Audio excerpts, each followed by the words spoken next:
रेल्वेने आता हा जो पूल आहे त्यांनी आम्हाला हे दाखवलं की पुढच्या काही दिवसांमध्ये हे काम आम्ही सुरू करणार आहे। आता पत्र दिल्यामुळे आम्ही थोडा आणखी जलद गतीने त्याचे प्रयत्न करू की हा जो पूल आहे तो 7 नंबर 8 नंबरला आम्ही जोडण्याचा प्रयत्न करू। त्याच्यासोबत आम्ही त्यांना विनंती केली की जर समजा हे काम तुमचं होण्यासाठी 6 महिने 8 महिने लागणार आहे तर तुर्तास तुम्ही जे आहे की बाबा खाली सूचना फलक लावावेत की बाबा जे लोक 7 नंबर 8 नंबरला गाड्या पकडायला जाणार आहेत त्यांनी पुढच्या ब्रिजचा वापर न करता मधला ब्रिज किंवा त्याच्या पुढचा जो कल्याण येईनचा ब्रिज आहे त्याचा वापर करावा,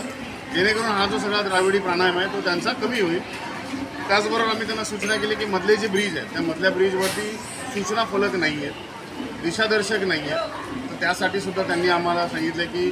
आम्ही त्यांना विनंती केली होती की जर समजा आम्ही आमच्या प्रतिष्ठानतर्फे कोकण प्रतिष्ठानतर्फे रेल्वेला लावून देऊ शकत असू तर त्यांनी एका क्षणामध्ये